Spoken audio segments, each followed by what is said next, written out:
Public that this meeting is recorded. Therefore, please be aware that an audio and visual recording of this meeting is being made by Boston City TV, a part of the City of Boston Office of Cable Communications, and is being broadcast on Xfinity Channel 24, RCN Channel 13, and FiOS Channel 962. With that, I will hand it to our Board Chair, Wesley Ireland.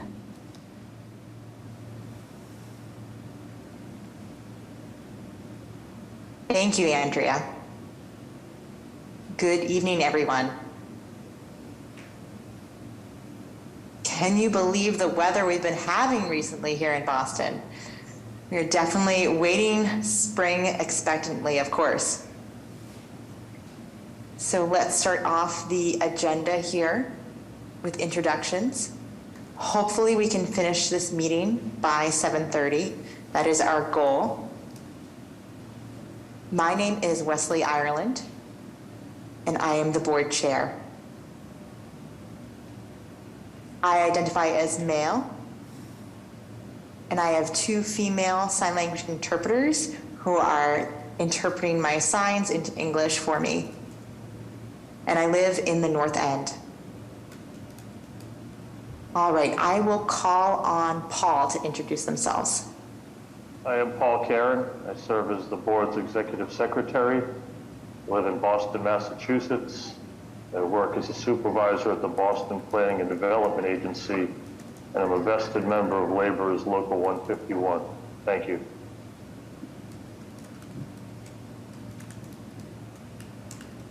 Thank you, and I would like to call Ducia to introduce themselves. Good evening, everybody, and thank you, Wesley. My name is Ducia Lebovskaya, or Ducia L for short, and I live in Boston, in the heart of Boston, in Mission Hill specifically, and I'm the vice chair. Thank you.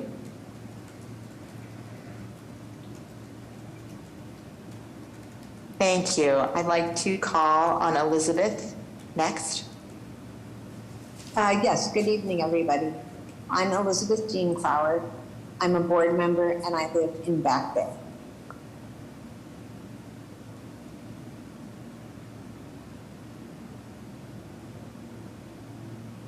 Thank you, Elizabeth. Next, I'd like to call on Richard. Good evening, I'm Richard Glovsky. I'm a board member and I live in Back Bay as well.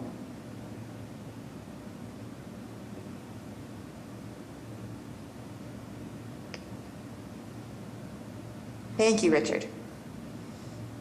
Olivia, you'd be next. My name is Olivia Richard, and I live in Brighton. And I'm a board member. Thank you. Charlie, could you go next? Hi, my name is Charlie Kim. I'm a board member, live in the North End, and I'm a parent with a child with disabilities.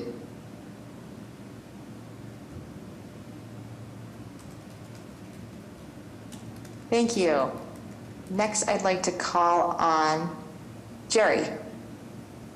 Hi, thank you, Wes. My name is Jerry Boyd, and I live in West Roxbury, and I'm a proud board member.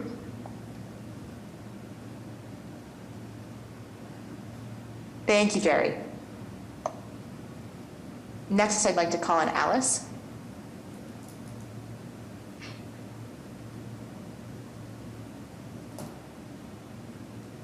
Sorry about that. Hi, I'm Alice Fisher, and I'm a board member, and I live in the South End.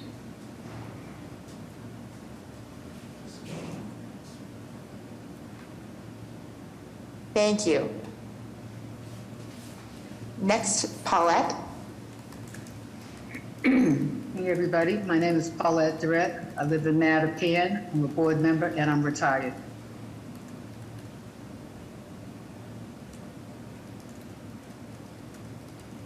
Thank you. Carl? Yes, my name is Carl Richardson. I identify as deafblind and I live in Brighton.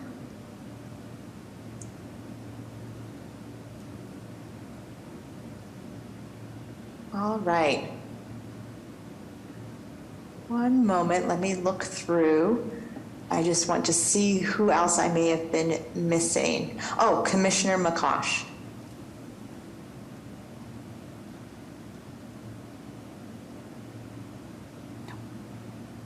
Hi, everybody. I'm Krista McCosh, and I am the Disability Commissioner and ADA Title II Coordinator for the City of Boston. Welcome to tonight's meeting.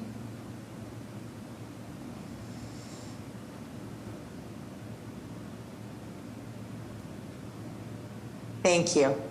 And I believe that is everyone who is on the board. I don't believe I missed anyone. Please interrupt me if I did miss you.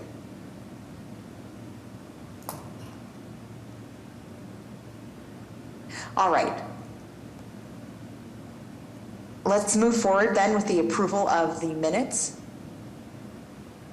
Does anyone have any questions or comments or feedback related to the last board meeting's minutes? Jerry? I make a motion to approve the minutes.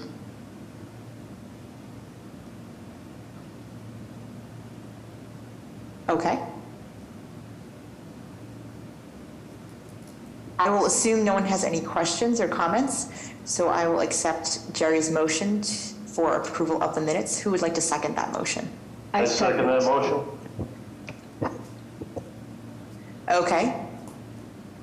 I think Ducia may have said that first or raised their hand first, so I will note that as Ducia seconding that.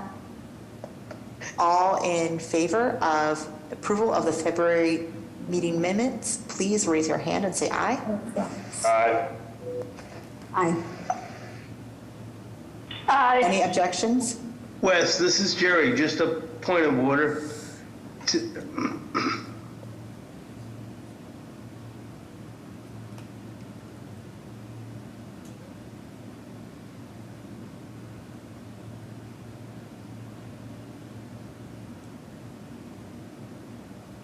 I'm sorry, a point of order for what? The minutes, normally when there's a motion, there's discussion, it opens the floor for discussion prior to taking the final vote. If there is discussion, I mean. Right, if there is discussion. Oh, I apologize for jumping ahead. That's Okay. No worries. Again, no worries at all. And is there any discussion over the February meeting minutes? No discussion, but truthfully, I haven't had a chance to read them.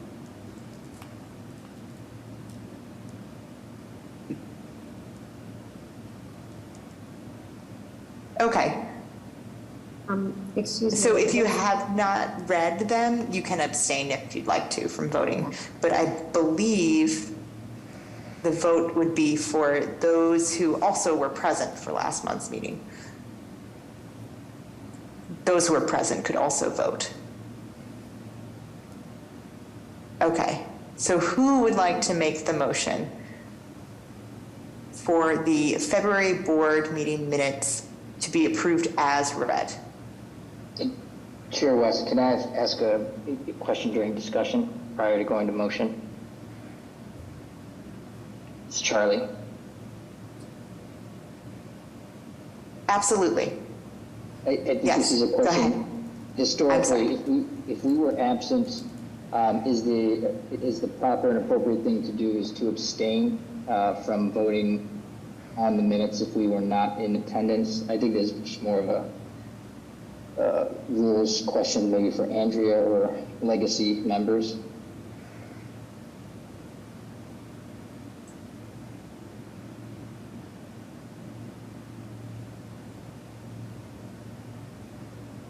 From my understanding,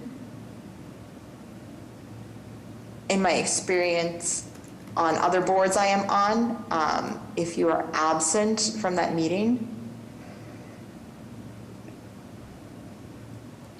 I believe you can still vote. Andrea, maybe you could confirm that. This is Carl.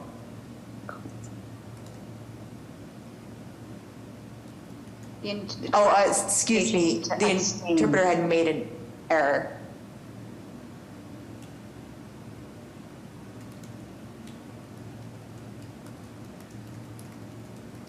Interpreter correction.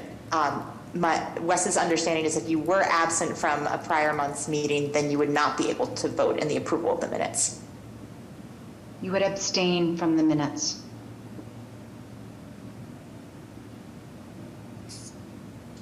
Sounds logical to me. And Andrea, could you confirm that? This is Andrea. Yep, that's my understanding as well. Ultimately, it's in the judgment of the members what they feel comfortable voting for. This is Elizabeth. Could I also make a point of order comment?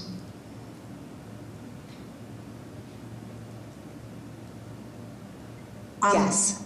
On any vote, thank you.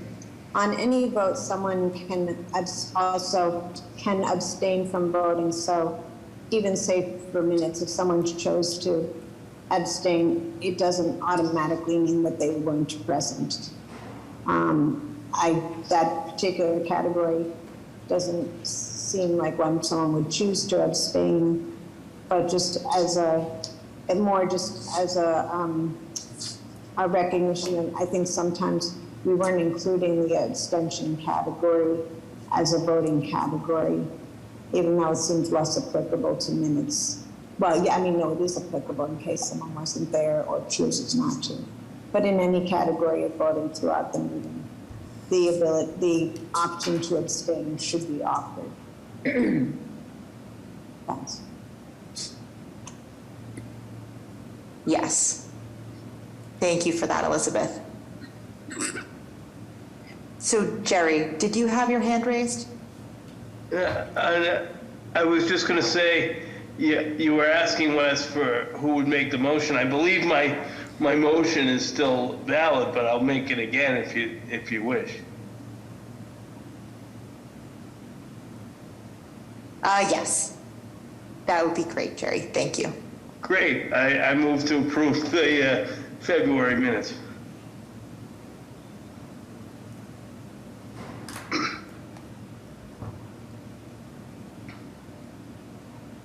Do I have a second to Jerry's motion?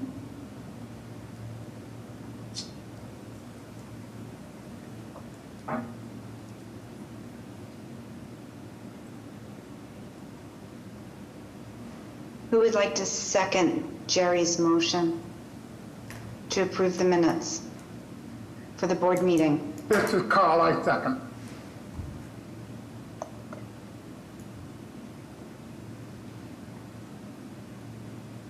All in favor, raise your hand.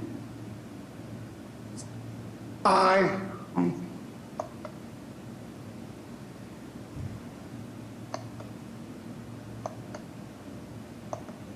I count 6. Oh, any opposed?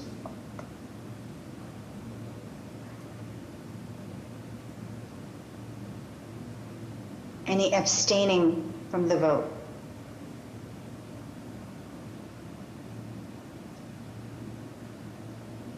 Charlie and Richard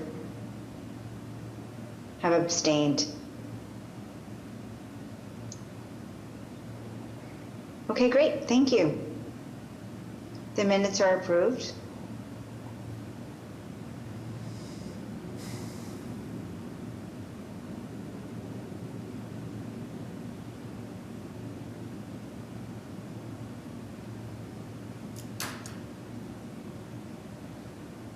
The next agenda item will be a presentation for the Boston Public Schools transportation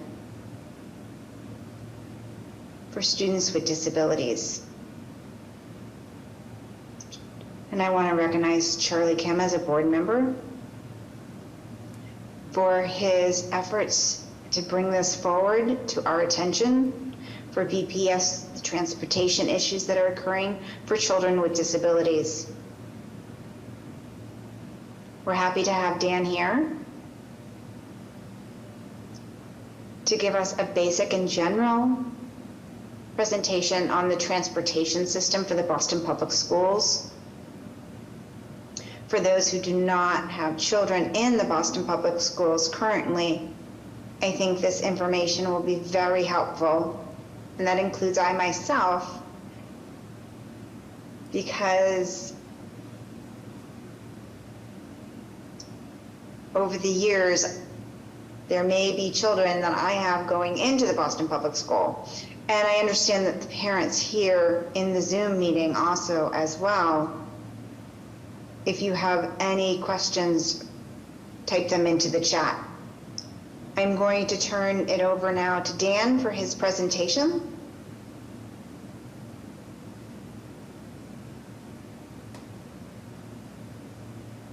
Good evening, everyone, and thank you for having me here tonight. I'm really grateful for the opportunity to join you all. Andrea, maybe you can go to the next slide.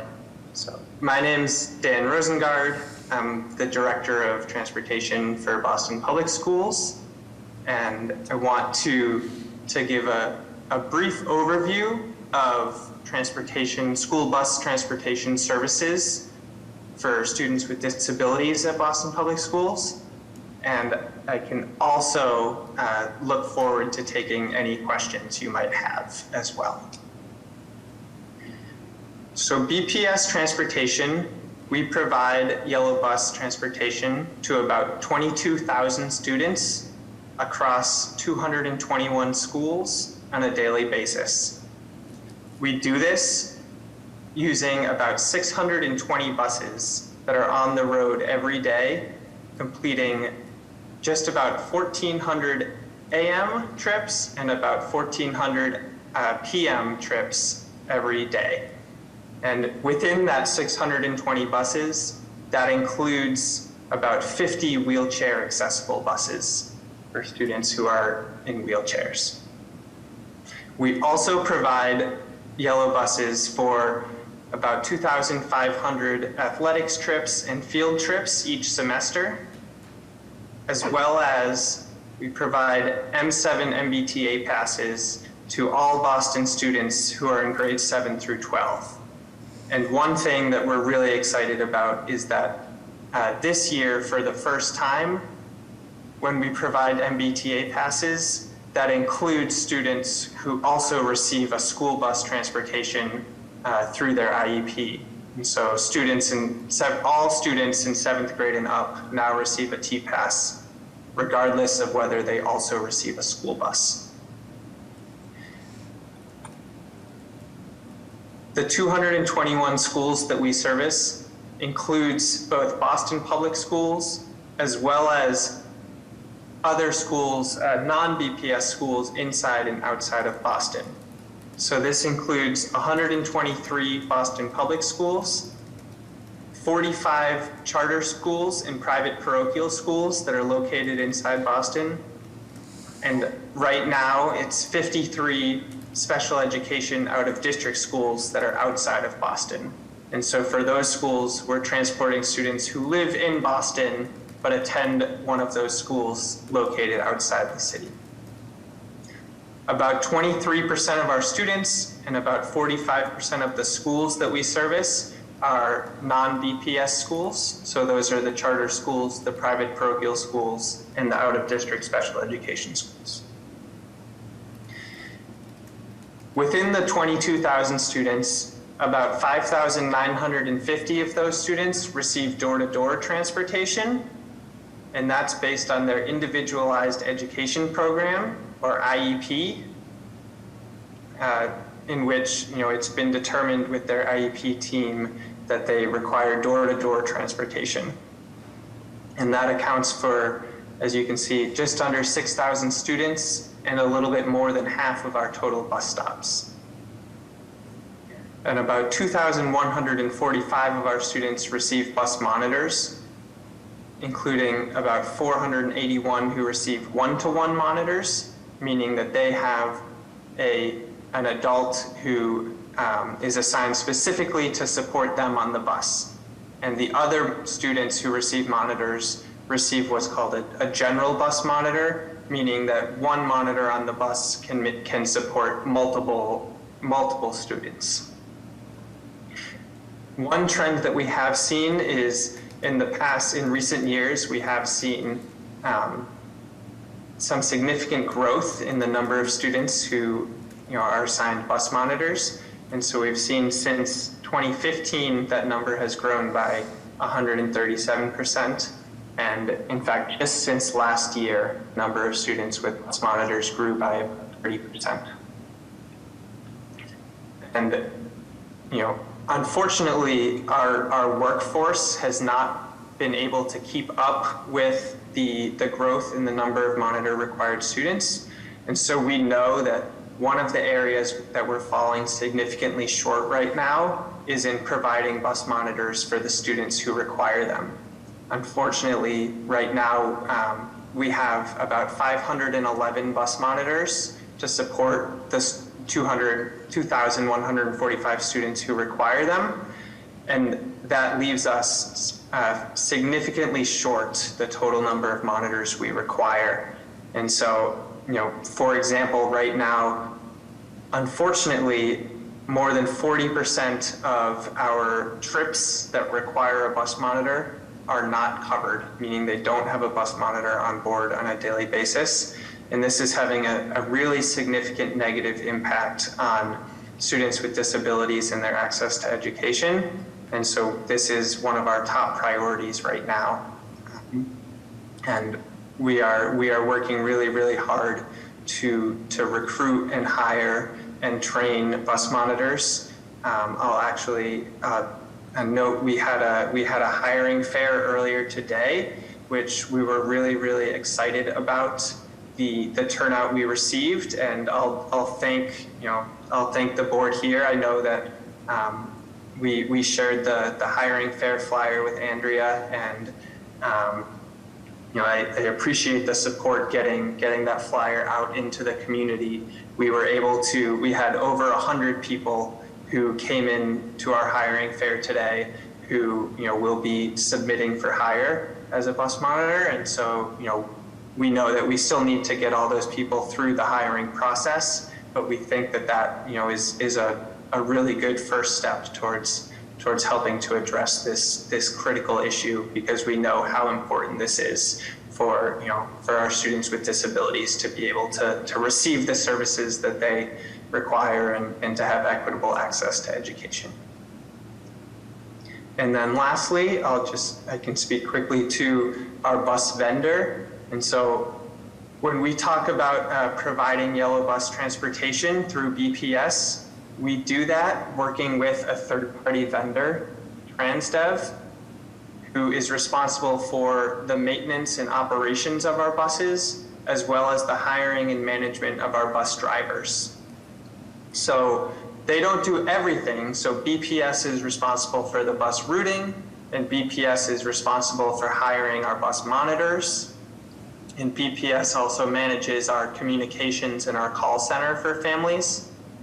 And then we work with Transdev, who maintains the buses, operates the buses, and hires and manages our bus drivers. And actually, just last week, the school committee recently approved a new 5-year contract with Transdev that will begin on July 1st of 2023. And one of the things that was very important to us in this new contract was making sure that it was set up for student success and to incentivize student-centered outcomes. And so we know that performance has not been where it needs to be. And so when we were writing this contract, we entirely restructured it from the current contract.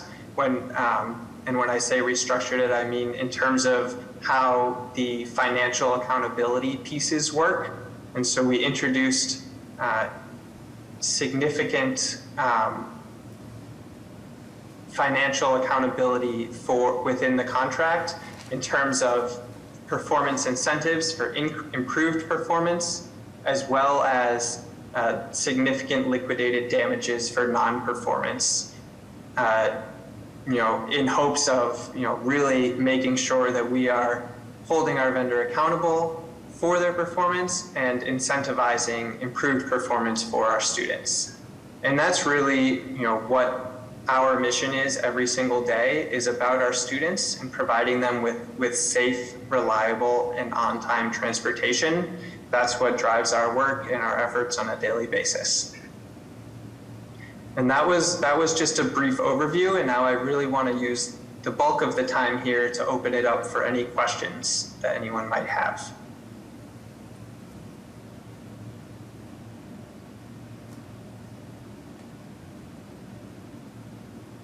Yes, this is Wes. I would like to remind everyone, we're going to open it up to board members, and then the general public could type it in to the chat if they have a question for public input at the end of this meeting. Thank you. I see we have 2 board members who have raised their hand, Richard and Olivia.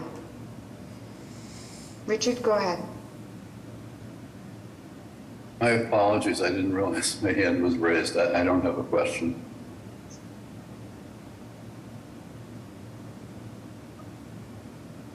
Okay. Olivia, please proceed. This is Olivia Richard. My question is, are students missing school because they don't have a monitor to be able to access the bus to get them there? Yeah, thank you for that question, Olivia. It's a really, really important one. So we do everything we can to make sure that students are not missing school. And so there's a number of things that, we do.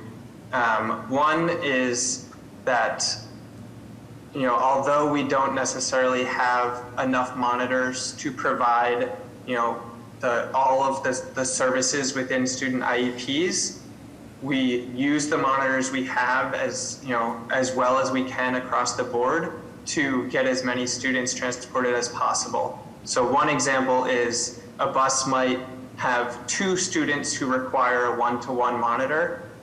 We might only be able to provide 1 monitor on that bus, but that monitor, in many cases can support both of the students. And so it's not ideal, and we don't consider that fully covered, but we are able to use that monitor to make sure that both of the students get to school, even though, we only have 1 monitor instead of 2.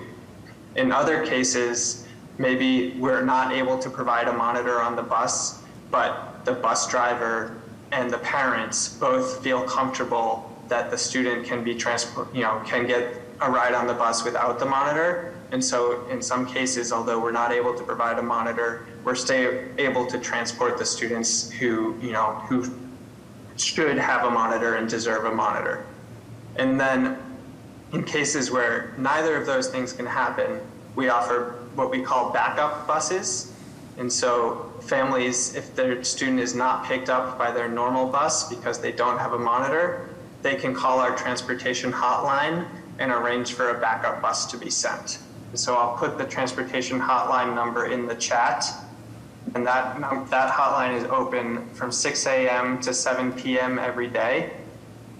And the number I just put in the chat is 617-635-9520. And when you call, if you press 3, you'll be connected directly to a member of our bus monitors unit staff. So if you're calling related to a monitor challenge, you can press 3 and connect directly to someone who's best positioned to support there. And then the last thing we do is, if none of those things work, if families are required to transport the students themselves because we're failing at our job, they can get reimbursed by BPS. So they can get reimbursed for the mileage if they have to drive their student, or if they use Uber or Lyft or a taxi, they can get reimbursed for those costs as well. And so that's obviously not ideal. That's kind of our worst case situation, but we do make sure that we offer that reimbursement to families. And then lastly, I'll say is, despite all of those things, it's important to acknowledge that there are some students who cannot take advantage of any of those things. And so there certainly are some students every day who are not getting to school because of our bus monitor shortage. And that makes it really, really critical that we, address this problem very quickly. Thank you.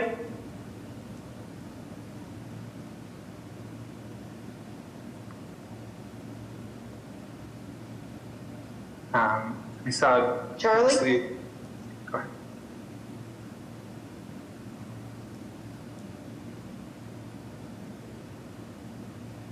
Sorry, I was on mute. Thank you for coming on, Mr. Rosengard, and giving that presentation to kind of give the numbers. And I wanted to thank the commissioner and the board for actually being able to reach out and have BPS transportation come. As it is very important, and I know that there are families here, and there's also a school committee member here that are trying to advocate the difficulties that they're having, specifically as parents that have children with disabilities. I think it's less of a question and more of a statement, if that's okay, Chair. I think the thing that I would like to see is that over the years that I've been a parent, transportation has seen leadership change every year, basically. And it would be great, because I've seen some of your leadership and so far, Mr. Rosengard, that it would be great to have continuity, but then I think it's why it's so important that other city organizations try to lean in and help BPS2 for continuity as things seem to change year over year. I think the biggest point statement that I would like to say on as a parent, and speaking for the other parents that have children with disabilities, the first thing that our children see and the last thing that our children see is basically your department, your transportation. And so you set the tone for both how the day goes for them, and then you also set the tone for what happens when they come home. We really rely on you and your department significantly. I mean, to think about it, that we place our child and trust you and your department with our child to transport them to the school. Normally, and once they get to school, everybody's all happy. But I think the importance that I want to convey is you're the first and you're the last that these families and children see. And being able to have a good experience, but a timely experience, along with consistency. I think a lot of children that we're dealing with, it's both consistency and also the ability for them to gain access to school with their peers. That's the most important thing. And it's not just for those who have children with physical disabilities, but then there's also disabilities that we can't see. And so I think, again, I think the work that you're doing is extremely challenging, and those numbers that you are showing show that it is it's not just a simple math equation, especially in transportation. So I hope that the work that you're doing, and then as you continue to reach out to other city departments, and even here at the commission and Commissioner McCosh, if there is anything that we can continue to do, that would be great.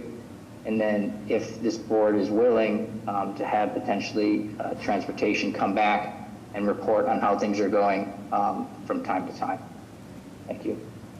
Yeah, no, thank you, Charlie. I'll just say thank you for saying all that. I couldn't agree more with everything you said, and particularly the importance of working not in a silo, but making sure that we're working across BPS, across the city, and kind of across the entire community, just to, because of how important this is, and also how complicated it is. And, it really requires an all hands on deck effort to make sure that we're giving the students the experience they deserve.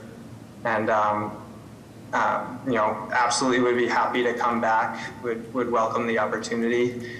And, in terms of ways we can help, I mentioned we had a monitor hiring fair earlier today that exceeded all expectations, and we're gonna plan to keep doing those every few weeks or once a month or as often as we're able to until we get to, where we need to be.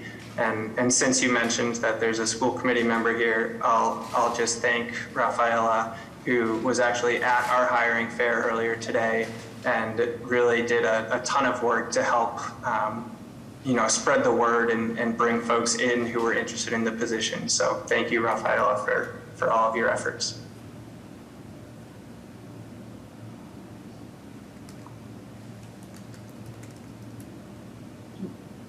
Elizabeth. Yes, thank you. Yes, this is Elizabeth Dean Carr. Thank you for the presentation. I have a quick follow-up. Could you very briefly tell us the range of, not specific diagnoses, but what are the kinds of reasons that students have a monitor, and to what do you attribute the 30% increase rise in a year? Yeah, so I'll say that I am not the expert. I would defer to my colleagues from the Office of Special Education, to really give an in-depth answer to that. But in terms of what leads a student to be assigned a bus monitor within their IEP, it's typically either a physical, a physical disability. For instance, students in wheelchairs always have bus monitors assigned, or it can be a behavioral support. For instance, if students, have, challenges, interacting with many other students on the bus, or students who, because of their, specific, diagnosis or needs, may be prone to, aggression or prone to wanting to run off the bus in some cases, and so they need a bus monitor for safety reasons. So and then the last one would be medical. For instance, students who may have a seizure condition or some sort of severe allergy or something like that. So it's typically one of those four categories: a physical disability, a medical reason, a safety concern, or a behavioral supports. And then the second part of your question was kind of to what do you attribute the growth in recent years? And it's a really good question. It's not one that I have an answer to, but it's one that we're actively kind of diving into the data with the Office of Special Education to try to better understand what's happening there. Okay, thank you.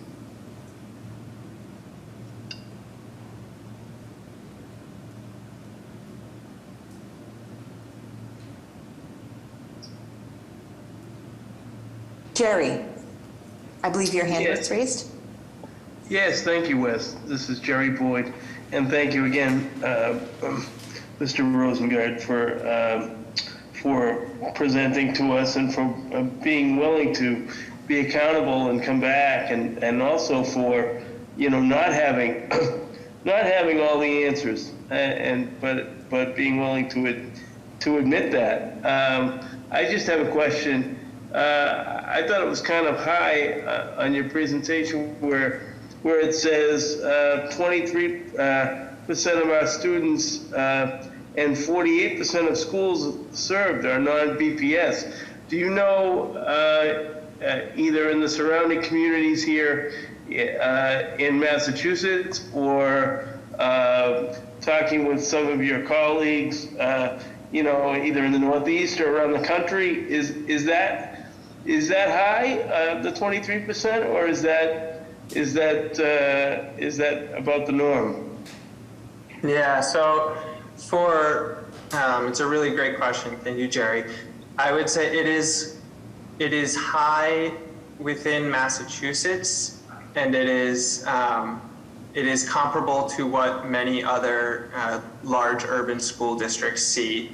And part of the reason for that is that in Massachusetts and in many other states, the public school district is responsible for providing school transportation to, to charter schools and private schools within the city. And so, many of our charter and private school partners, do take us up on that service. And, within Boston, there's a higher proportion of those types of schools, maybe compared to some of the surrounding towns and cities in Massachusetts, but it's not necessary.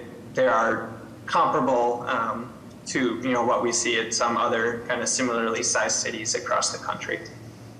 One thing that I wanted to also point out, and I assume it must be a slip, but please make sure that I've heard you address Dan a couple times. You said, student in a wheelchair. That's not the nomenclature at this point. You really should be, as you were in other parts of your presentation and your answers, make sure that you put the student forward and say, student using a wheelchair or whatnot, and if you can help educate the rest of your staff, that would be great.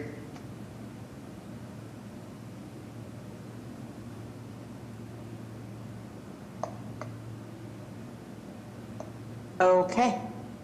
Dan, I believe there is another question for you.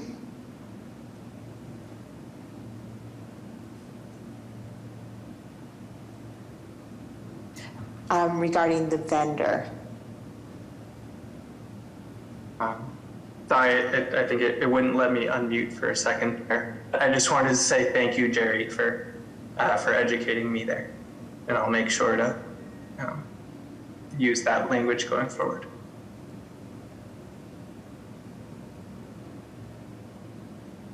So a question regarding the vendor.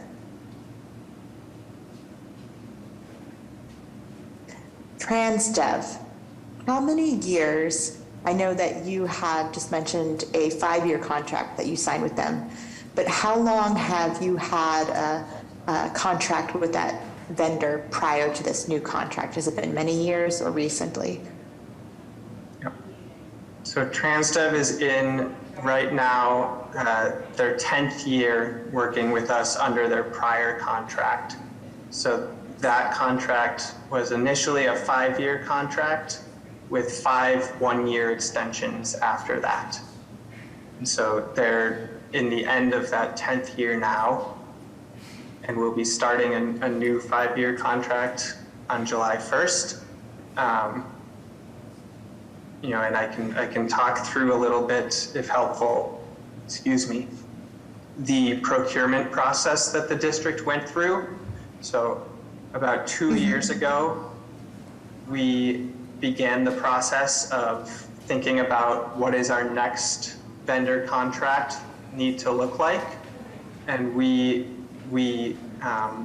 through a competitive bidding process, brought in 2 outside consulting agencies with deep industry expertise.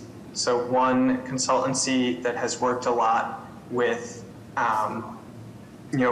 with transit agencies and school district transportation, and another with deep expertise in public procurement of transportation services. And those consultancies worked with us over about a 1.5 year period to develop an invitation for bids for our next transportation contract. And some of the key things that we thought about and changed within that invitation for bids compared to our current contract were some of the things I talked about earlier. So in our current contract, the vendor receives a fixed management fee each year, regardless of the level of service. And so it does not create any financial accountability, and there's also no incentives for improvement. And so what was important to us was introducing performance incentives for improved performance. And so, there's financial incentives for meeting improved on-time performance, as well as kind of other key metrics. And then also adding significant liquidated damages for non-performance. And so we wanted to really introduce kind of a new model where we're really kind of putting student-centered outcomes first and tying that to financial accountability for the vendor. That invitation for bids was finalized and released to the public in September of last year. We went through then a about 2-month kind of public procurement process that included a conference call with many potential vendors, then yard walkthroughs where vendors had the opportunity to come to Boston on site and visit our yards, then a written question and answer period, and finally vendors had a chance to bid. And the other thing I should note is there's really only 4 companies on the market that are large nationally that are large enough to handle the kind of scope and scale of the Boston Public Schools transportation operation. All of those companies engaged throughout this process, and ultimately we did only receive 1 bid from Transdev. And so, obviously, we were hoping to receive more bids, but we were glad that all of the companies participated in the process. And one of the things that we did hear from some of the companies that chose not to bid was that the financial risk and accountability that we had added were, created too much risk for them, and they were not willing to take on the contract on our terms. And we appreciate that Transdev was willing to take on the contract on Boston's terms. And so, I would say I appreciate their partnership, and we're looking forward to working with them, going forward. Okay, thank you. Thank you, Dan, for that. Board members, do you have any further questions for Dan?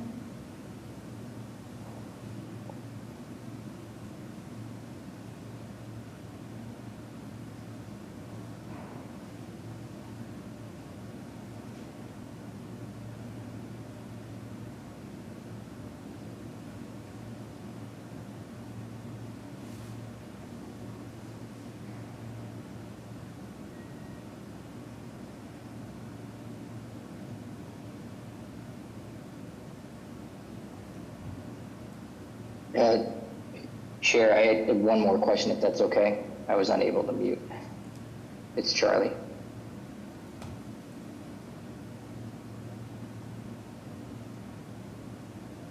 Thank you. The interpreter is now unmuted. Thank you.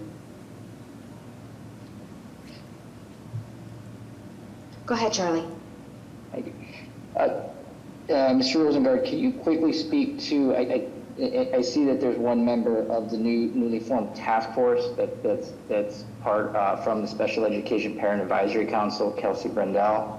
Can you speak to what the task force charge is, and is that task force going to be also reporting out to other entities, or just reporting to you in Boston Public Schools? Yeah, and I did notice Kelsey is here. That makes 3 nights in a row that Kelsey and I are on the same meeting together. So hi, Kelsey. Yeah, so we're really excited about this. This came out of some work that, going back, the Council of Great City Schools did a review of a few different areas within BPS. And one of them was that they did a really in-depth review of the transportation department and the transportation operation in BPS. And in early January, they delivered a report to the school committee with their findings and their recommendations for, what we know are pretty significant improvements that are needed across many different facets of the transportation operation to improve the service we're providing for students and families. So the Council on Great City Schools presented this report, and that lays out a whole suite of recommendations. And this was actually came out of something that the superintendent had wanted to create a advisory council. So a transportation advisory council that includes kind of all of our different stakeholders that will serve as kind of a forum for, for advocacy, for input and feedback, and to hold us accountable as we're moving forward with, implementing different improvements across the operation. And so the advisory council includes, it includes students, it includes parents, it includes members, a member of the Special Education Parent Advisory Council. It includes school leaders, a BPS school leader, as well as a representative from the charter, the Boston Charter Compact, and it includes representatives from a few other community organizations. And then finally, it includes members of BPS Transportation, BPS Office of Special Education, and also a member of the implementation manager for the Systemic Improvement Plan for BPS. So really kind of tried to look at, pull in all of our, all of the different stakeholders who, can provide different voices and perspectives into, their experience with BPS transportation.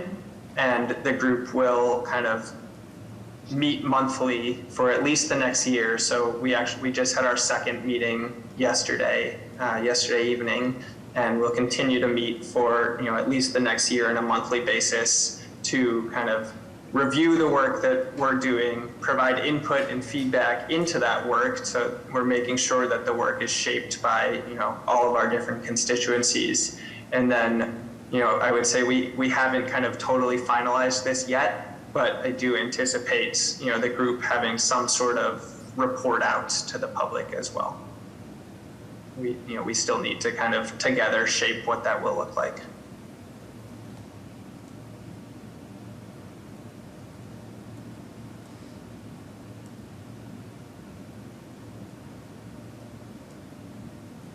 Okay.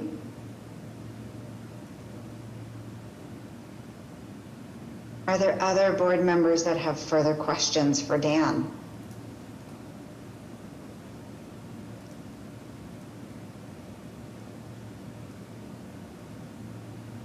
Thank you, Dan, for your time, for joining us this evening, for your presentation and answering the questions.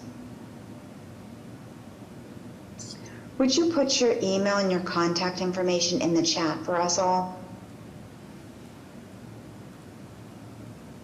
I absolutely will. Thank you all for the opportunity to be here. It looks like I may not be able to chat the entire group anymore, it looks like. So I'll do my best, and if not, I'll make sure that Andrea gets the information out to everybody.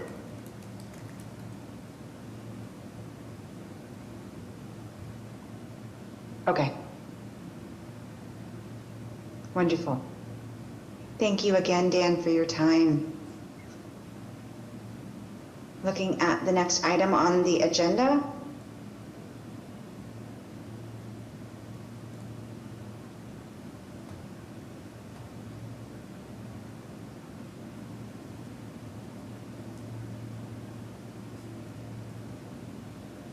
The board election of a vice chair.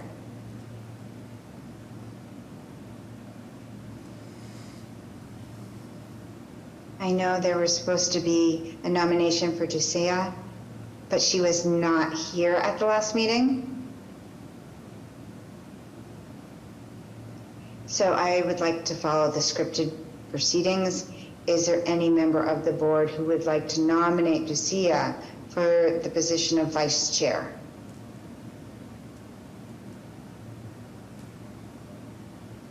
Jerry. Yes, I nominate Ducia for vice chair. Thank you, Jerry. Ducia, do you accept the position and the nomination? Yes, Wesley, thank you. I accept.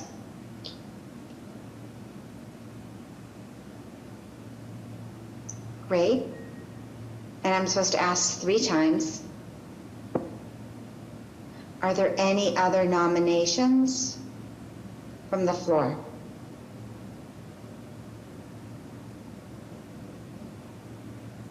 Are there any other nominations from the floor? Third and final. I would like to ask, are there any other nominations from the floor?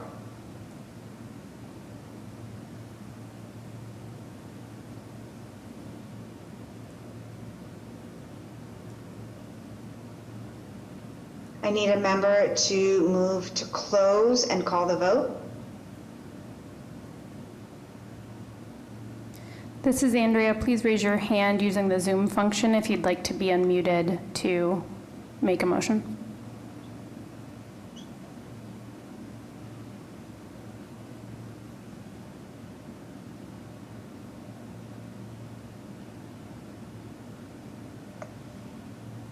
Olivia, Jerry.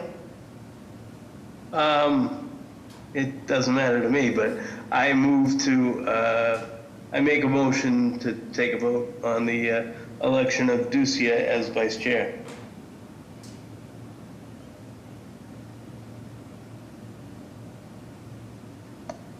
Who would like to second that motion? This is Andrea. I see Olivia's hand. I second that motion.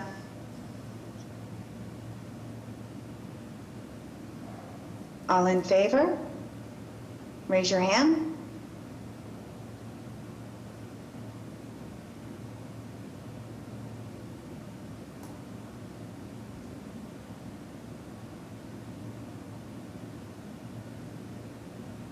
Any opposed?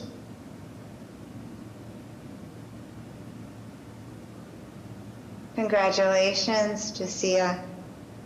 You're the new vice chair. Thank you very much, everybody. Thank you, Wesley.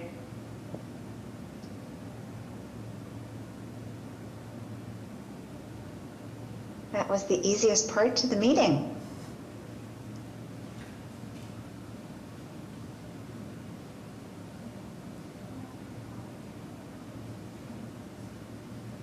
Now it's time for the chair's report.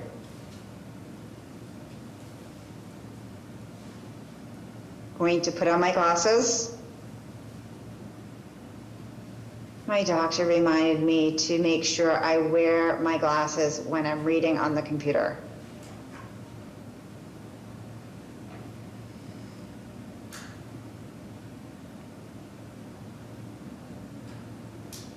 I'd like to start with the chair's report. As many of a tribute first. Many of you have heard the news of Judy Herman's passing. She was very well known as a disability rights advocate. She passed away 3 weeks ago. She was a huge impact to the disability policies here in the United States. You may have seen her from the film Crip Camp in her youth. She was a young early activist involved in the protests under President Nixon's original veto of the Rehabilitation Act of 1973, which prohibited federal agencies from discrimination on the basis of disability. The act was eventually passed, but Section 504 of the act, which specifically protected the rights of disabled people to access federally funded spaces such as libraries and schools through accommodations. That didn't take effect for several years. She and a group of over 100 protesters protested at a federal building in San Francisco in 1977. The regional director of the San Francisco Health, Education, and Welfare Office had no idea what Section 504 was. So they staged a sit-in that would be one of the largest occupations of the U.S. federal building. The sit-in collaborated with the disability occupants of the U.S. federal building, and it included allies, including the members of the Black Panthers Party, who brought the protesters food during the occupation. There were countless stories about Judy that I've read, and on several media posts about this legend that has been an impact on our society, and she will be missed.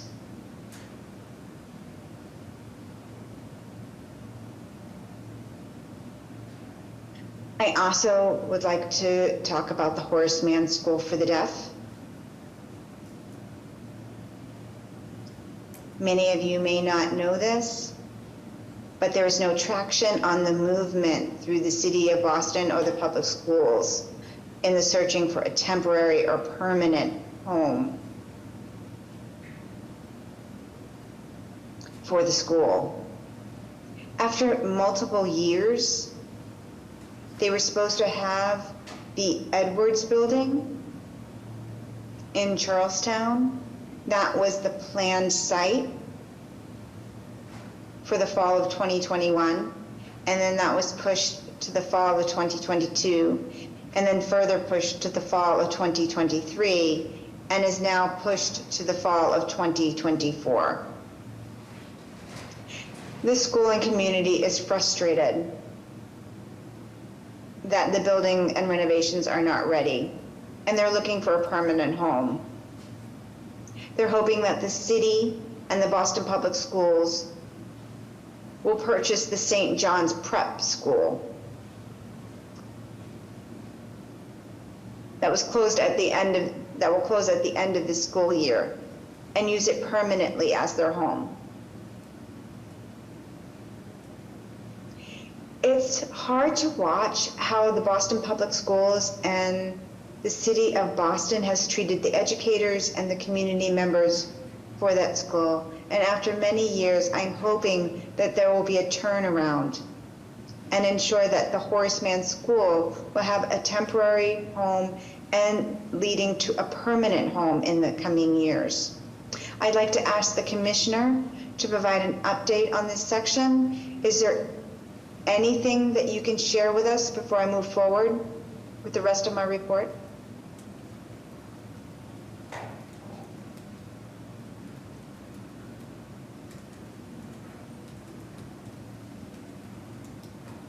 Commissioner McCullough?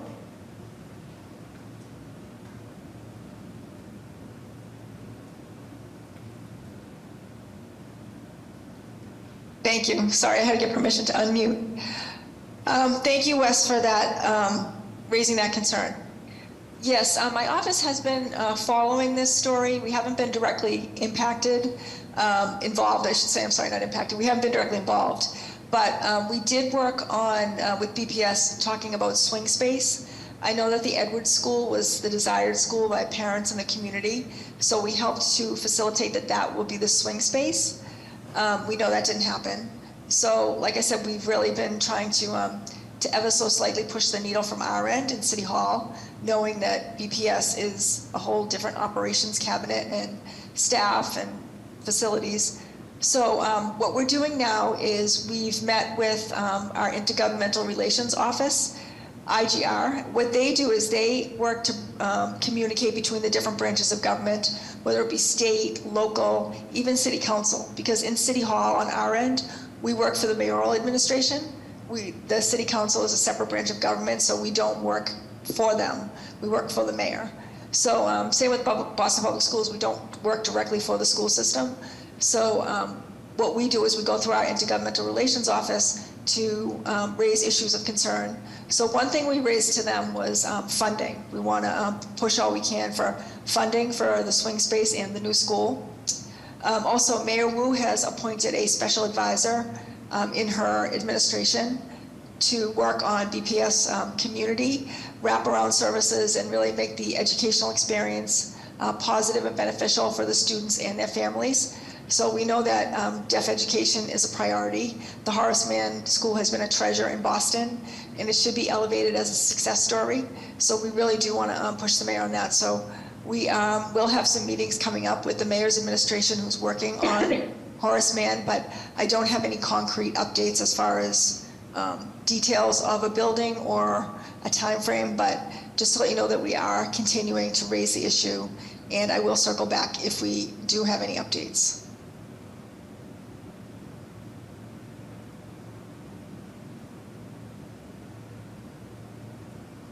Thank you for that update. I do appreciate that. I have 2 more items to the chair report.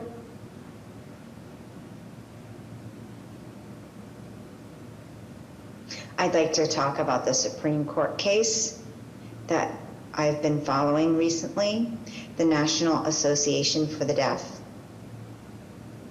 went to the United States Supreme Court with disability rights advocates in Michigan. There was a prestigious law firm named Latham and Watkins, and another law office to represent a deaf client, Miguel Luna Pens, who grew up in a public school district without any access to sign language interpreters or accommodations.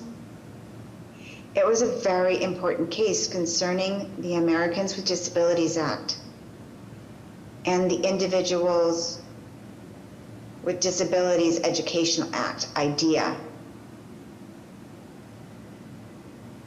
For 12 years, the client, Miguel, was denied reasonable accommodations within the public school. And as a result, he was unable to learn to communicate with others and dramatically impacted his earning capabilities and his projected livelihood.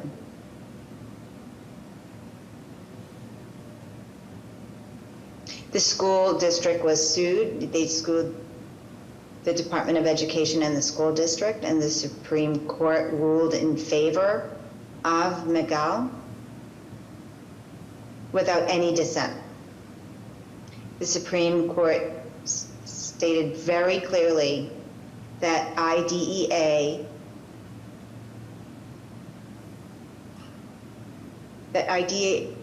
stated very clearly that IDEA's exhaustion requirement does not apply when a plaintiff files a claim under a different statute and seeks relief that is not available under IDEA. And that the ruling ensures that Miguel will be able to pursue his claim for damages under the ADA, notwithstanding IDEA settlement.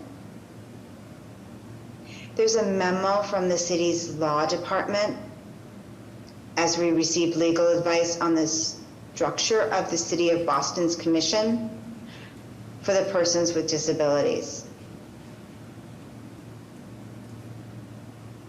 There were a few highlights that I would like to summarize from the memo. This is from the attorney's view.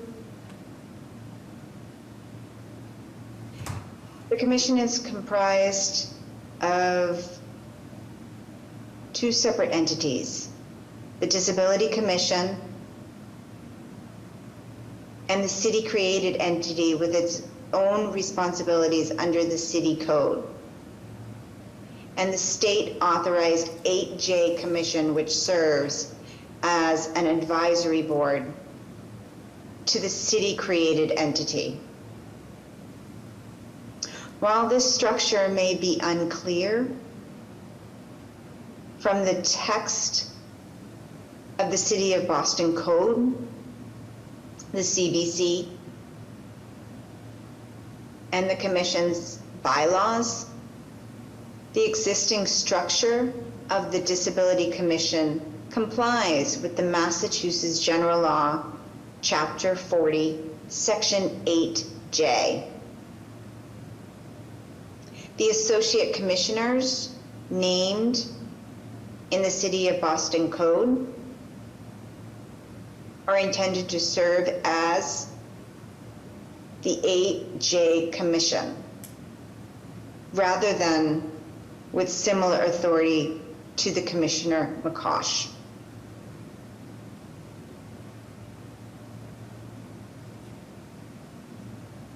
They have advisory powers that align with the advisory duties of an 8J Commission. Although the text of the CBC is not identical to the text of the 8J, the duties are aligned. So the CBC does not conflict with state law.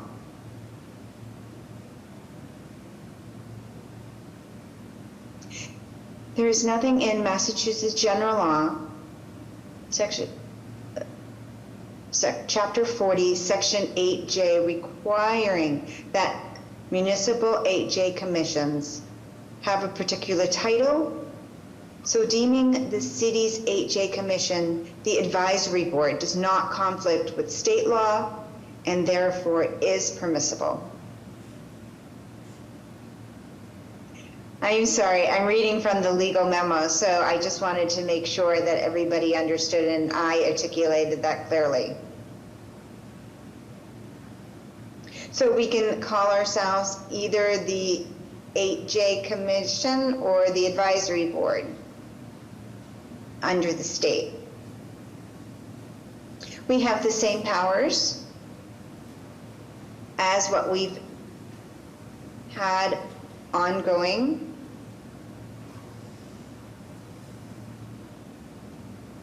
Are there any questions to the memo that I've received or to my chair report overall?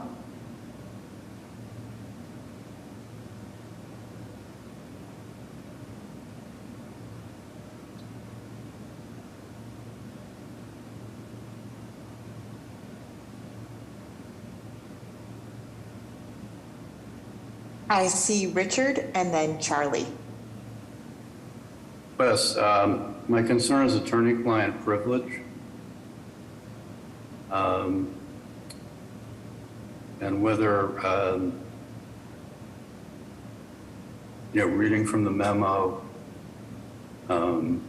waived that.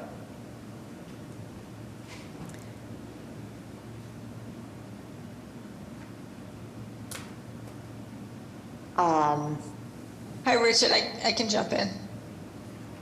Yes, I'm unsure. Go ahead. Yeah. So since the commissioners are considered special employees of the city, we can share it with you individually. We are not sharing it as a group. And Wes wasn't actually reading from the memo. He was reading from some of the points that we outlined for him. So it wasn't actually the memo. But thank you for raising that. Wes? Charlie?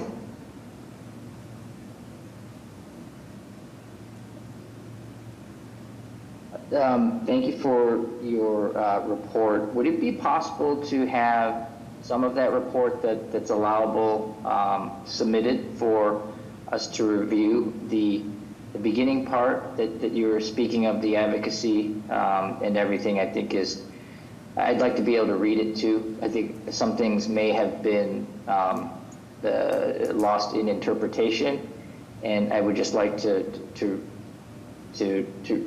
reread it, I guess, if that's possible.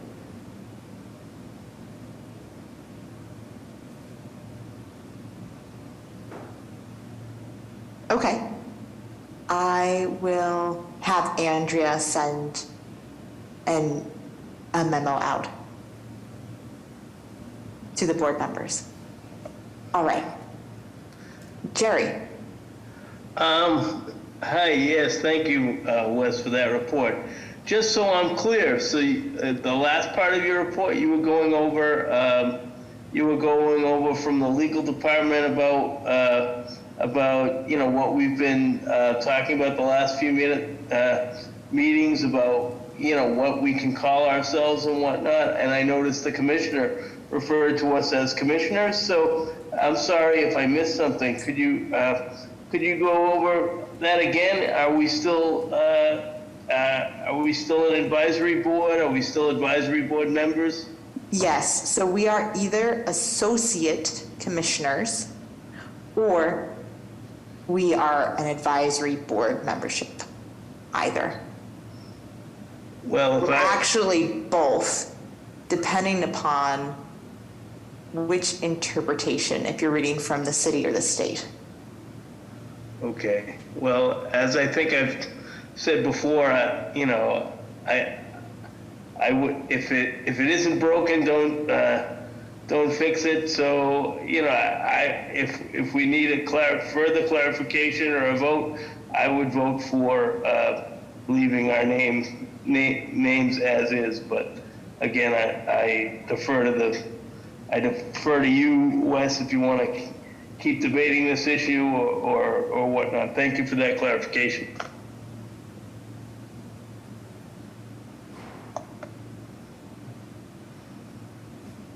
Hi, Wes, I just want to jump in for a moment. Go ahead, Commissioner.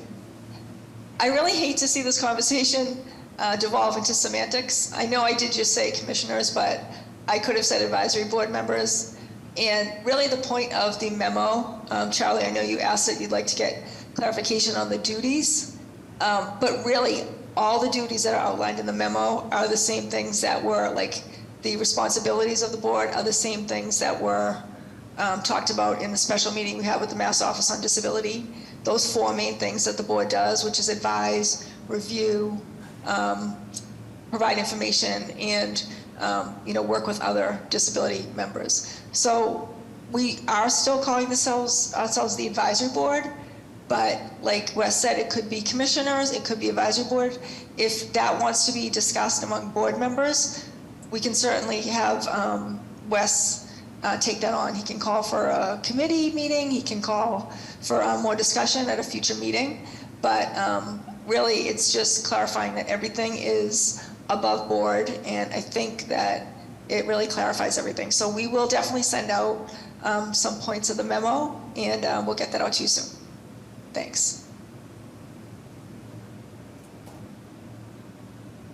Okay. I see Elizabeth had their hands raised, and I believe, Richard, do you have another question or comment?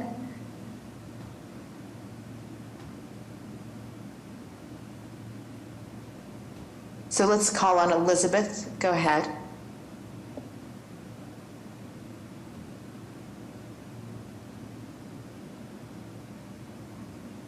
Hi, is that something new in the meeting that we need permission to unmute? Hi, this is Andrea. Yes, as part of locking down the meeting to prevent repeats of the unfortunate incident, that's part of those things that get locked down. So please bear with me while I send requests for folks to unmute as Wes calls on you. But that's fine, I had wondered that. Okay, thanks. Just to reiterate a prior point of discussion from other meetings,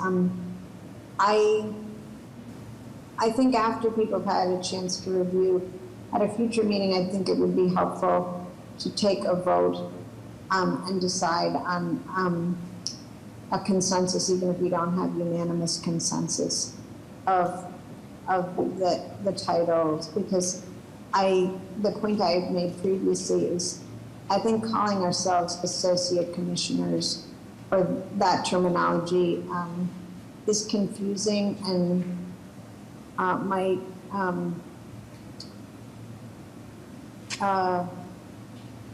imply a level of either decision-making or oversight or even salary or something to other people who don't know the nature of our work.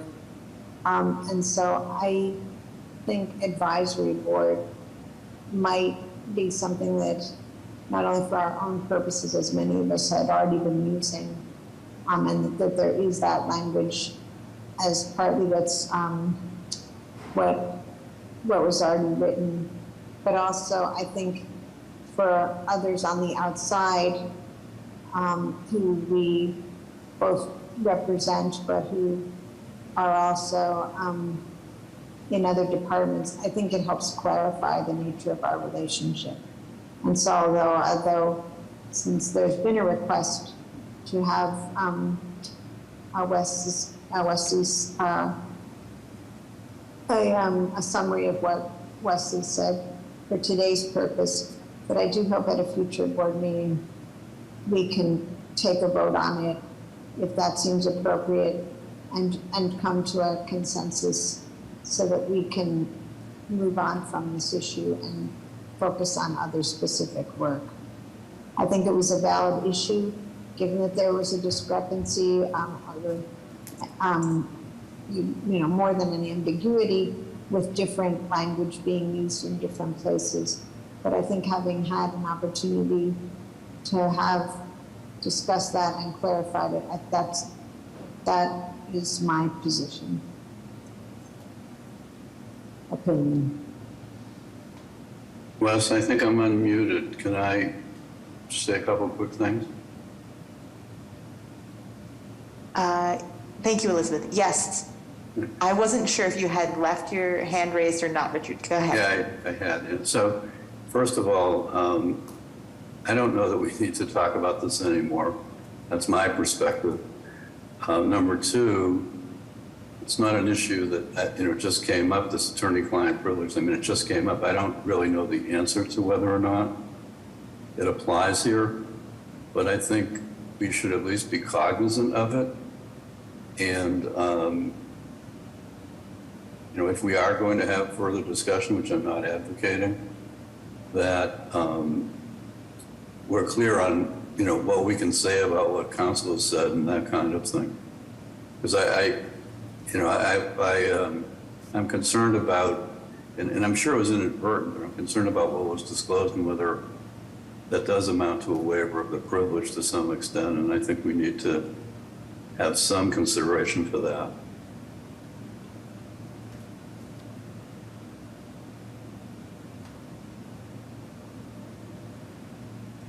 Okay. I don't have any further to add about the waiver part, the waiving of the privilege. I am not sure on that part.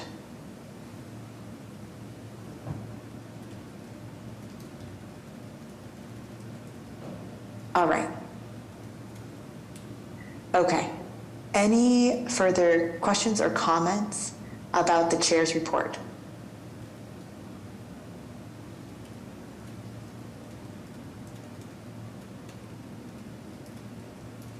Okay. For the waiver part, I am going to have Andrea follow up on that later. Okay. So let's move forward with the agenda. I know, hopefully we can finish by 7:30. So the commissioner's report.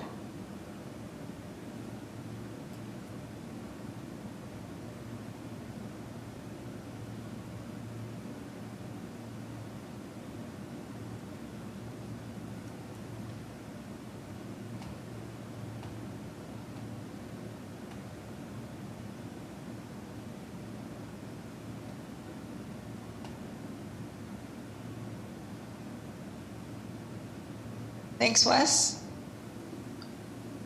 Alrighty, I have a brief report tonight because I know we have a lot on the agenda. But just to wrap up that conversation, I will get in touch with our corporate counsel and get back to you, Richard. Thank you for raising that. I do want to start off the meeting tonight just to say a few words about a local political official and activist and civil rights leader who we lost yesterday. You may all know that Mel King passed away at the age of 94.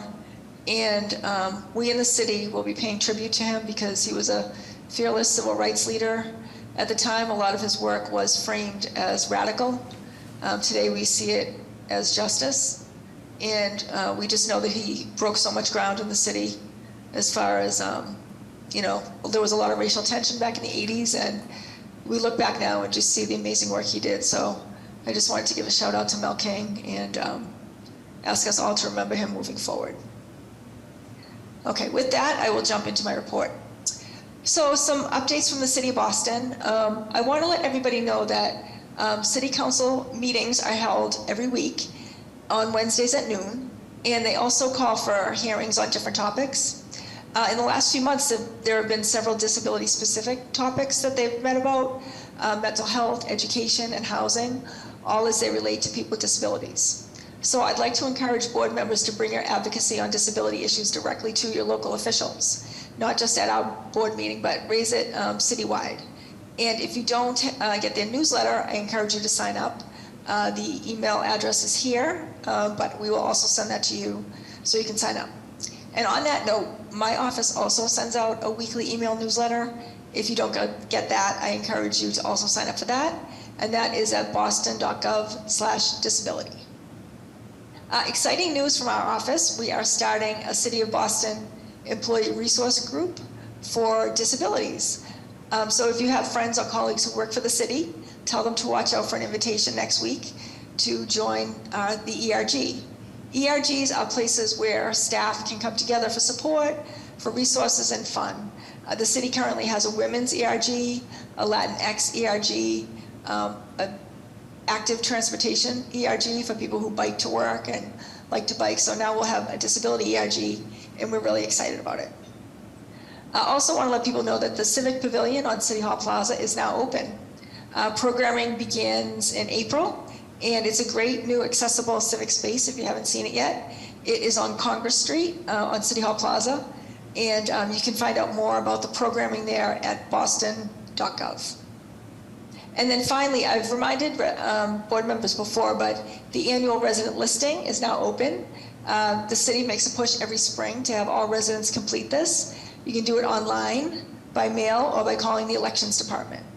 It provides information to the city so that we can engage in fair planning and distribution of city services. It also helps us maintain updated and accurate voter lists.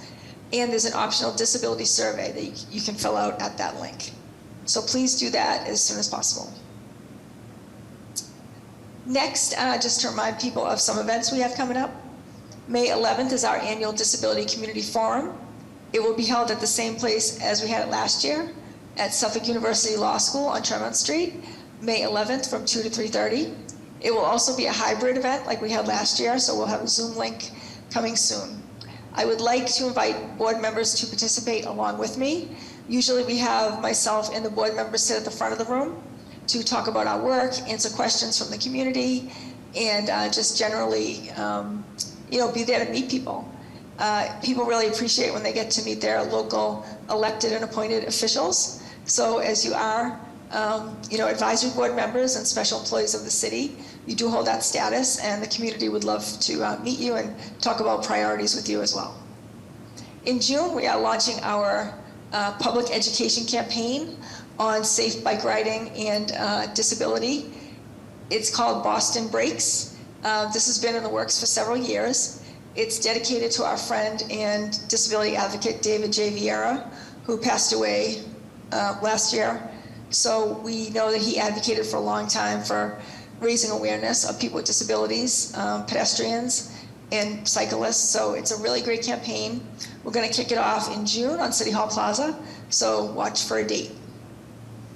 We scheduled our ADA celebration for July 18th from 12 to noon on City Hall Plaza. So you're all invited to attend for food, t-shirts, music, and information on disability organizations around Boston. And then every September we hold a Disability Civic Engagement Day in Boston City Hall on the 5th floor. So we'll let you know when we have a date. And then my last update is about a national collaboration that we're working on. So we are part of a group of disability commissioners and executive directors from cities around the country who all have leadership roles in their municipal governments. We've been meeting for over 10 years. We hold a monthly meeting on Zoom to share updates, challenges, and best practices on common issues in our city. Things like how outdoor dining impacts people with disabilities, captions ordinances. San Francisco already has one, and other cities are looking to recreate ours in their city. We talk about pedestrian access, the importance of remote meetings, And it's really a place to share ideas and to come to consensuses on best practices. So it's a very valuable meeting. Cities involved include New York, LA, San Francisco, Chicago, Houston, Detroit, Philadelphia, St. Louis, Cambridge, and Salt Lake City is joining us next month. We recently began working on collaborative initiatives aimed at impacting federal policies. So last year we met with the Department of Labor because we had an in with the Secretary of Labor, Secretary Walsh. So we met with his staff to discuss barriers that impact employment for people with disabilities, because we know there are so many barriers, everything from losing health care if you exceed income, you lose Medicaid, to things like reasonable accommodations, to transportation. We advocated for internships and Medicaid buy-in programs so people didn't have to lose their Medicaid.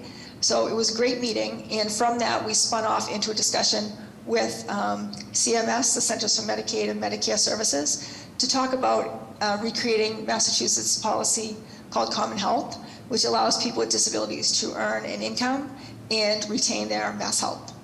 So then last month we met with the Department of Transportation under Secretary Buttigieg. Our colleague in San Francisco, Disability Commissioner, has a relationship with Secretary Buttigieg. So she got us an in, and we set up a meeting with DOT to talk about things like airline travel, paratransit, cabs and ride shares, all things transportation. And it was a really fruitful discussion, and we have takeaways from all our meetings. So I just wanted to share this exciting collaboration because it really is having an impact federally now, and look forward for more updates from that. And that is my report.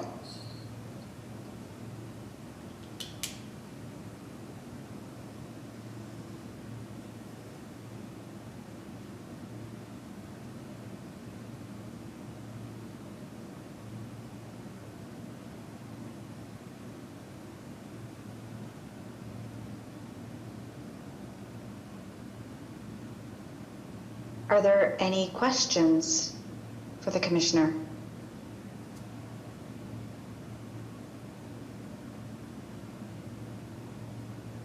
Thank you for your report, Commissioner McCosh.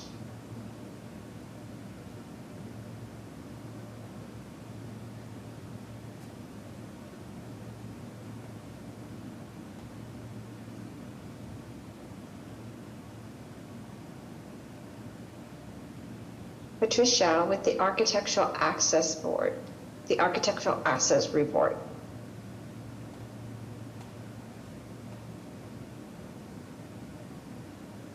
Thank you, Wes.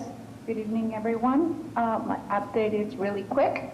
It's just a reminder that our Advanced Community Access Monitor training is coming up in April. It's April 12th, and it's half a day of knowledge. It's from 10 to 3. You all have the information. If you don't have the information, let me know and I can resend it. Thank you very much.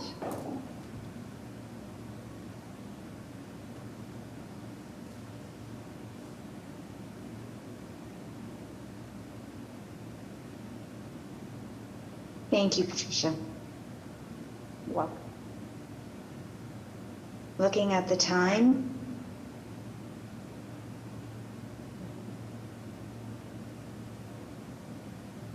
are there any announcements? I have no announcements. Do other board members have announcements?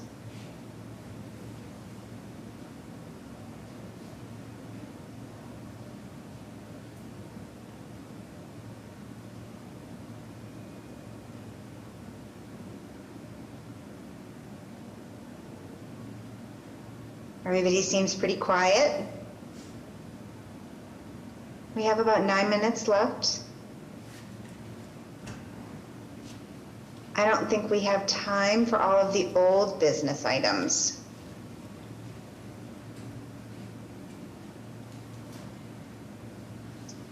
I think I want to highlight one thing that I think is important for everyone to know.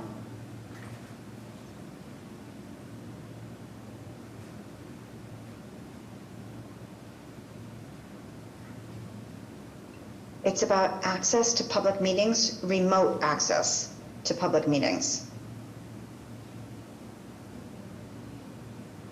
We heard back from the state legislators. There's an approved extension for remote meetings for another 2 years. So this is good news for us. We can continue virtually to host our meetings.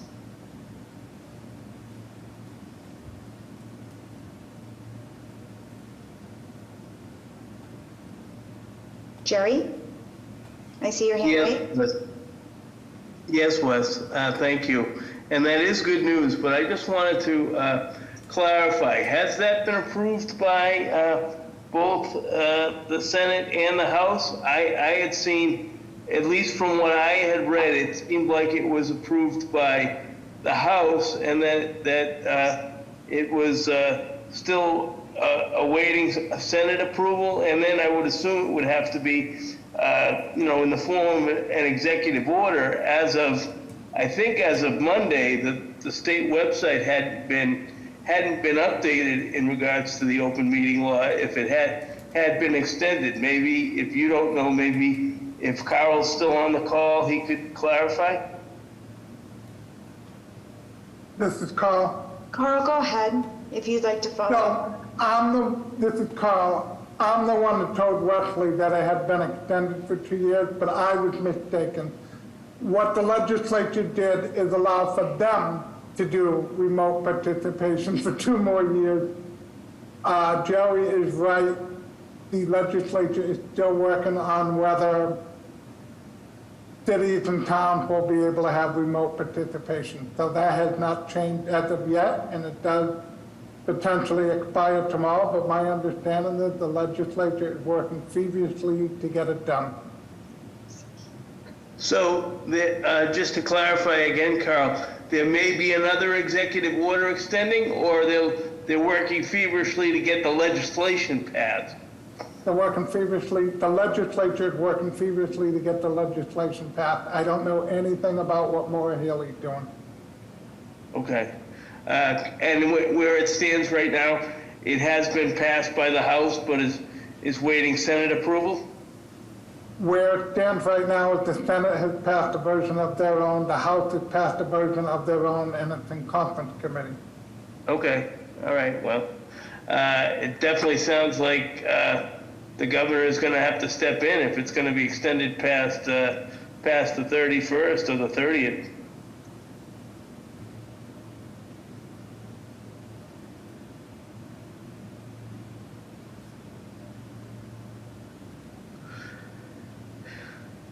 Let's hope. Well, it's new information for me. Thank you for updating me, Carl. That was my mistake, West. I apologize. I misunderstood when I told you. That's okay. Yeah, this is Jerry again. I'm sorry. That's out. Sometime this week, the conclusion and the outcome.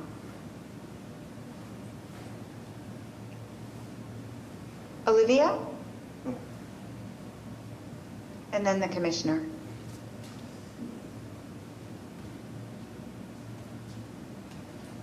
Yes, this is Olivia.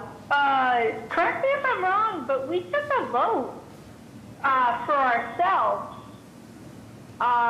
to make sure that we could still do remote participation in perpetuity. I think that was back in like 2021 or 2022. This is Andrea, yes, but under that, at least one person, the person running the meeting, still has to come in person. Okay, I can do that.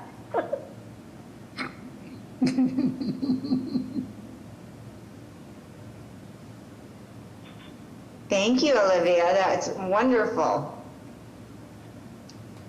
Commissioner McCosh.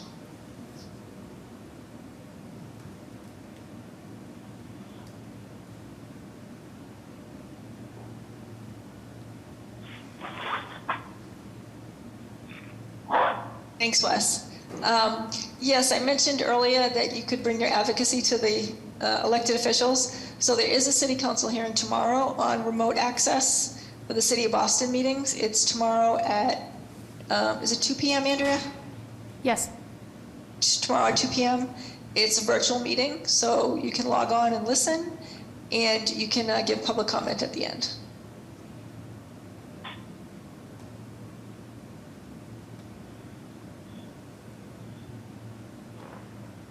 Thank you, Commissioner.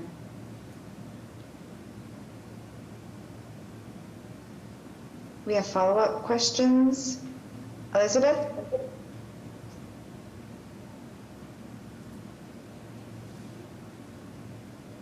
Yes, this isn't a follow-up question. Going back to announcements, I had forgotten to say that there is an RTAG, a Riders Transportation Access Group meeting, general meeting tomorrow from 5:30 to 7:30, a Zoom meeting. And there's a link at the website, so anyone who's able to attend, that will be taking place. Thank you.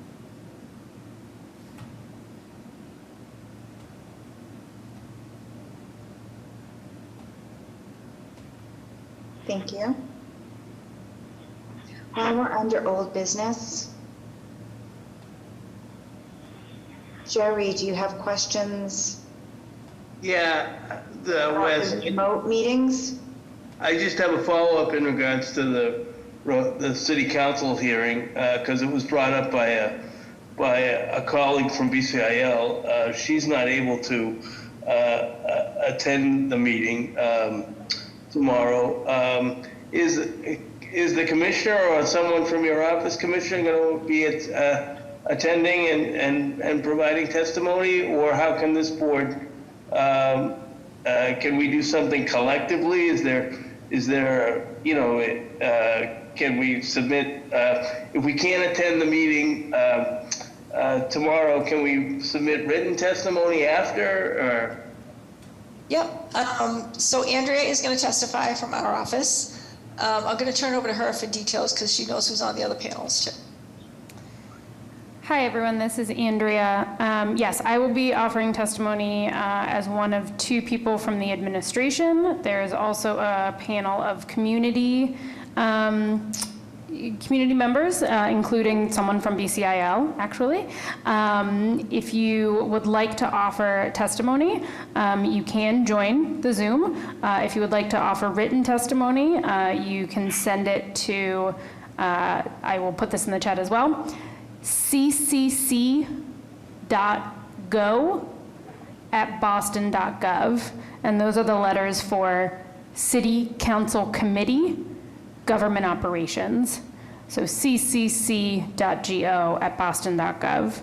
And that would, this legislation is city legislation, so it would only apply to remote options for the public to attend. Only the state can change the law for other boards and commissions to allow remote participation of board members. As a reminder / refresher for those who weren't here for that vote, disability commissions are allowed to be remote based on a vote, which this board took. But all the other boards and commissions, their members cannot count towards a quorum if they participate remotely. Only the state can change that. But the city council is considering requiring that city boards and commissions have a remote access option for the public, which is not currently required under state or city law.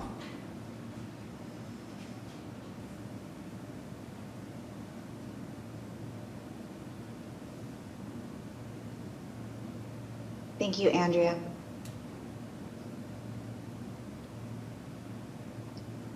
Could you send that email to us all so we have that information about the public notice and the information for tomorrow?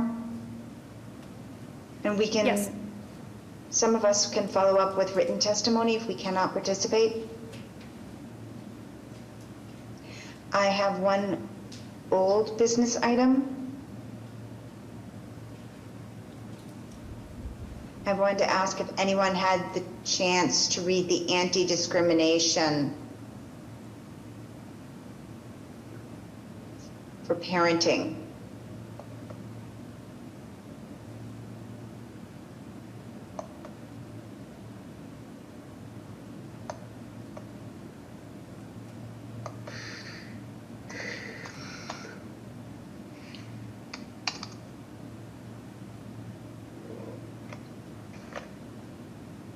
Richard?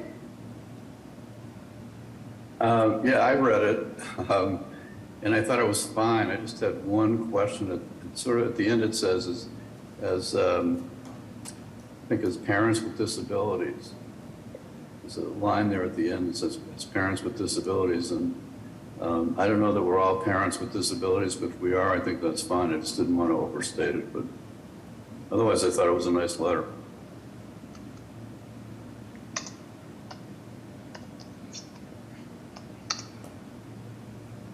Okay. Thank you.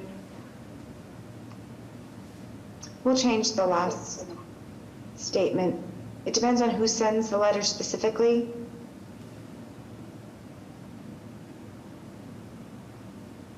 It's going to the state representatives and the Senate. So those are on the Judiciary Committee. So we just want to make sure that it's accurate.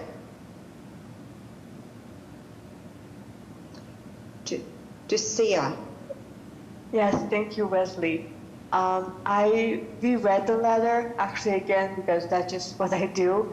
And I agree with the letter overall. I want to mention, although I know besides what Richard just mentioned, me personally, although I'm not a parent and nobody, I've never mentioned being a parent. However, I am familiar, or maybe the better way for me to phrase it is, I have friends or acquaintances who are parents and who have disabilities. And I've heard stories about some of them who had issues in hospitals because of their disabilities, when they were there was issues with visiting rights and whatnot, and child welfare was called because somebody had doubts about their capabilities, quote unquote, regarding parenting and whatnot. And so I'm not sure if confessing is the right word, but I also, on my own, I remember sending out an email saying that I support, or I asked to support the bill for the parents to be able to be respected as parents despite their disabilities, because it's an important issue. And I mean, I don't know, maybe if I will have children sometime, but it's just generally, I care about the issue because I've seen that it's been happening. So thank you. That's fine. I can modify it. It's a simple change. Some of us are parents with disabilities, but all of us are in support of people with disabilities. So they will understand that there's two audiences that are coming together on the board.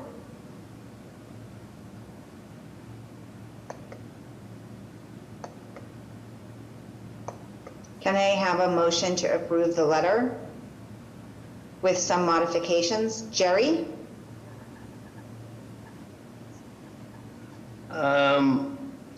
Yes, Wes, I just had another,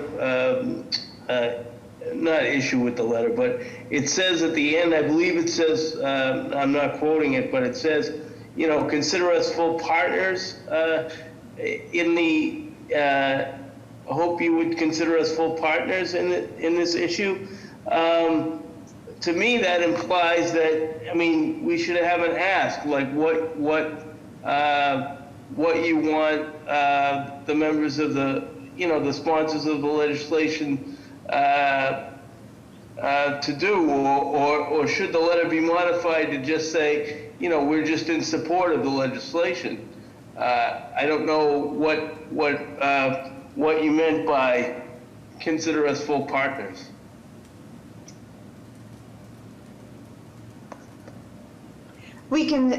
I can modify that. It's just the wording.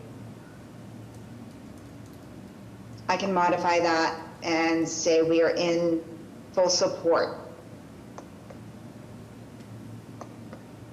Yeah, no problem, Wes, and I appreciate, but I did understand, at a previous meeting that this is the time, since it is an open meeting, this is the time, we've set aside or we set aside on the agenda to go over the letters. So I wish there was an easier way to kind of go over things, but I understand because of the open meeting law, it has to be kind of in an open forum. But I do agree, it's a great letter. I support it,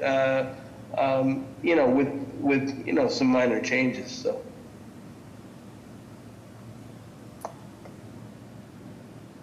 Thank you, Jerry. Who would like to second Jerry's motion?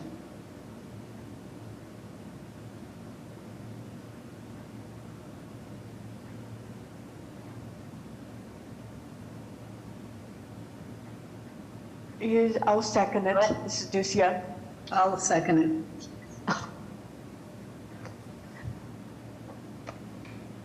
And I see that Paulette has her hand raised. No, I was seconding it. Okay. Yeah, I saw you raise your hand. I assume you were seconding. All in favor, please raise your hand or say aye. Aye. Any opposed?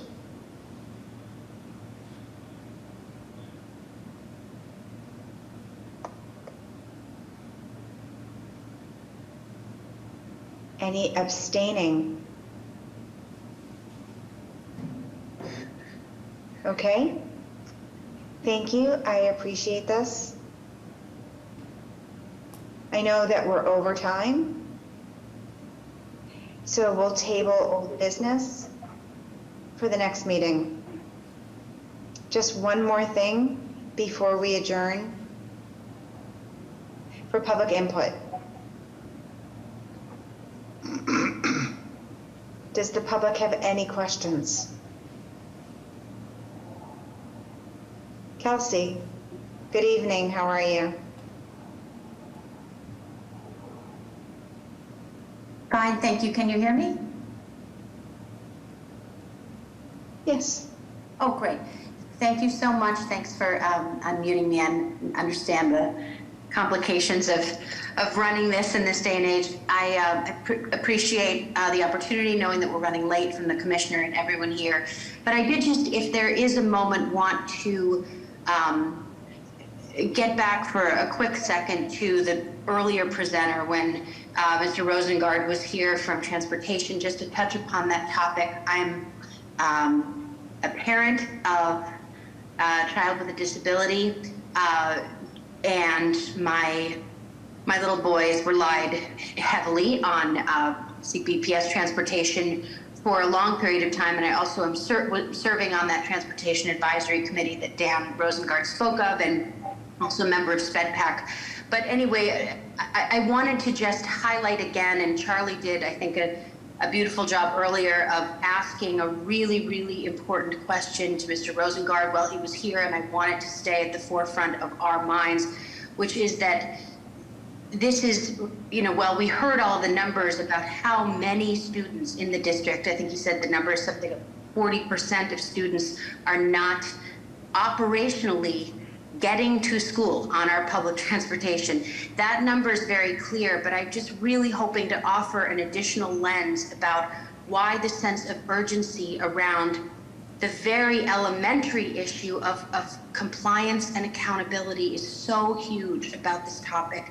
It's obviously very personal to me, but I told you the other groups that I represent in this context, and I cannot tell you how many parents on how many days and how many times over and over and over again I hear despite the best and profound efforts of Mr. Rosengard, the task force is doing, I think, really excellent work in this way. But one of the challenges we're really trying to overcome is not just the operational piece that he spoke about, not just how do we re-optimize all the school buses in the city to get children, as Charlie said, to the beginning of their day and the end of their day, which is the ultimate execution of access, right? It is their beginning and their end to accessing public education. There's also this bit, though, about really having a total mindset shift that I wanted to highlight. And that is as much about knowing that despite these best efforts, often the root cause of a lot of these troubles with transporting this many children with disabilities throughout the city, and all children, is different than the outcome we're experiencing. And so I really am hoping that in addition to the efforts about safety and reliability, we've got to also work on enshrining a level of public trust that is now so degraded and so destroyed, particularly for our families with disabilities. They are our most vulnerable. And so forgive me that I can't remember which board member asked this question of Mr. Rosengard, but someone really aptly said, who are we talking about, right? Like, what kinds of students are riding the bus, what kinds of disabilities? And I just want to remind everyone, we are talking, as he said, about the whole gamut, but for many of those families, these are students for whom the fatigue factor of fighting the number of layers to get to, the call center, the rerouted bus that never came, the bus that is so late a parent can't get to a job, a delayed piece of the curriculum that a child can't begin because they can't get to school. Those are children with enormous medical complexities. They are students with autism, some with hidden disabilities, some with physical disabilities. But for every student we know about, anecdotally, I can tell you, are so fatigued with this issue that we are hearing about it fast and furiously on the ground. So I won't go on anymore. I just wanted you to hear from another parent and another voice in the community that is hearing every day about why this issue around compliance and accountability is so important, but also so incredibly urgent. Because for many people during COVID, we put on pause. The transportation piece, in a way, seemed like the end of a long list of other major things that had to be addressed within BPS for our students with disabilities. And we're now realizing this has to be front and center, because it's like anything else. No matter how great the school, the curriculum, the product that you're going to is, if you can't get there, it doesn't matter. So I really appreciate the time and staying a couple of minutes late. But I will be working on this continuously, and I'm so glad that you had Mr. Rosengard here as a guest. I think that was a really great step. I applaud the commissioner and all of, and the entire committee, and very much appreciate it. So thank you so much.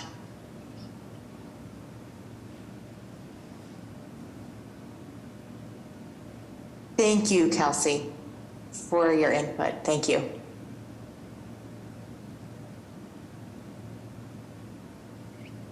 Any further public comment?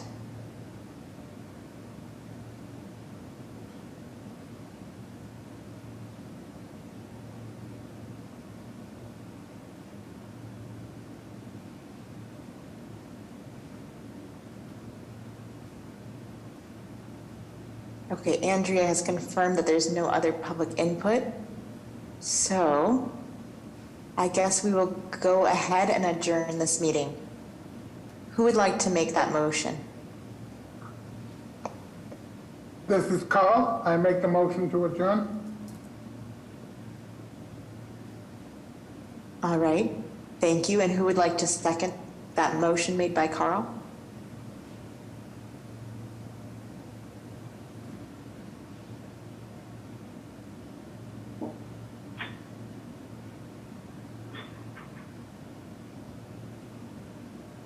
Paulette raised their hand. A second. All right, I assume that was a second. So all in favor of adjourning the meeting, raise your hand and say aye. Aye. Aye. Any opposed? Any abstentions? All right, this meeting has closed at 7:46. Thank you and good evening, everyone.